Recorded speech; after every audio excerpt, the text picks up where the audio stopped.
This is the other one that we see a lot. So when we do insurance advice, we start with the calculation that we talked about earlier. So that will come up to a number. It's here's the cover that makes all these risks go away. What if I can't fit that in my budget? What if I'm uncomfortable spending that amount of money? Where should I cut back? And mostly that's around cutting back the level of cover.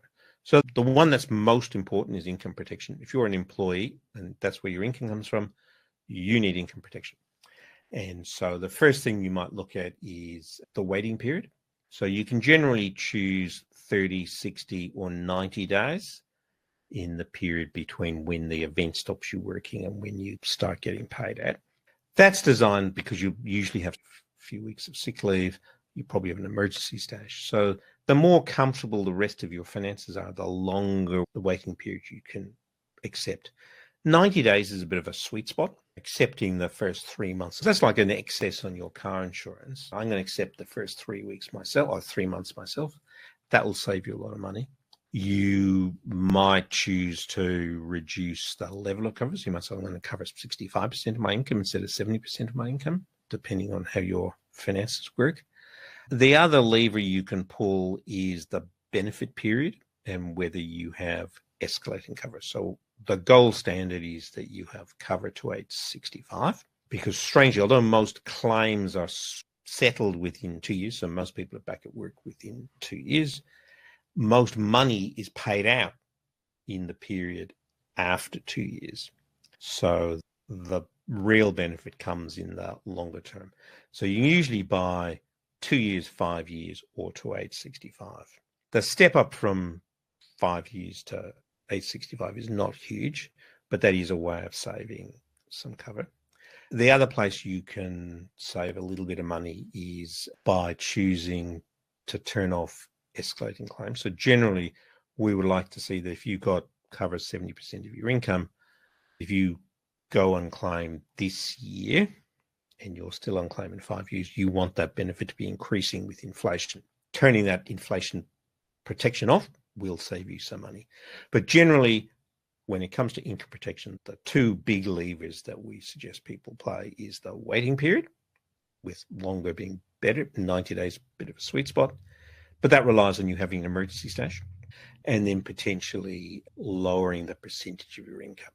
But your income protection is the last place you should be looking to save money. That's the core. With the TPD, the big choice is, do I buy own occupation or any occupation? And so the distinction there is an own occupation policy will pay it if you're unable to do your current occupation, whereas an any occupation policy is cheaper, but will only pay it if you're unable to do any occupation that you're reasonably suited for by education, training, and experience. And for most white-collar workers, that's a fairly insignificant difference, that if you can't rock up at an office to be an accountant, you're unlikely to be able to rock up at an office and be a call center operator. Where it comes into play is you've got a train driver. That's a good example. A train driver who gets adult onset epilepsy ain't going to be able to drive a train. A pilot who gets diabetes ain't flying a plane for a while. Your train driver could work as a train guard at a significant reduction in pay. Your pilot may be able to do some flight planning or sim training type roles, but may not get paid the same amount of money. A surgeon who contracts Hep C is going to lose their surgical license, but could still do non-surgical work, but may not get paid the same. So they're the places where ONOC really matters. And it can be like a 50% increase. So it's a big deal sometimes, but that's a place to save some money.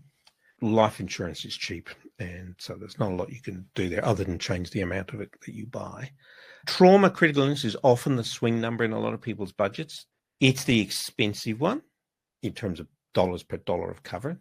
So if I were advising a couple, I'd say cut back the guy's cover, particularly if you've got a 40-something wife. I'm very keen to see women in particular have it. Guys tend to get stuff that kills them, heart, stroke, that sort of thing. And if you had to cut back, you might be better off cutting back a little bit off each policy. The one you really want to keep is the female one. So they're the big places to change cover. The other big one, of course, is to buy more of your super fund. Buying in your super fund does two things. One, it gives you a tax deduction for the premium, which you can only get for income protection. I'll come back to this in a moment when we deal with tax.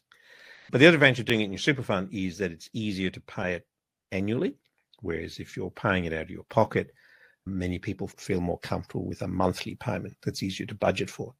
But you can save 10% or more by paying it annually compared to paying it monthly generally. That's not always the case with car insurance. So I pay my car insurance monthly. It's the same. It's a 12th of the annual premium. That's not how life insurance works. But definitely order of priority, IP, income protection, TPD, death, trauma. You're a two-income couple with no kids and the only joint thing you've got is a joint mortgage. You might be comfortable going, look, if I die, you can either take over the mortgage or sell it, and it's up to you. If you've got kids, that's a little harder to do. But that's the priority. But that's what a good advisor will help you work with.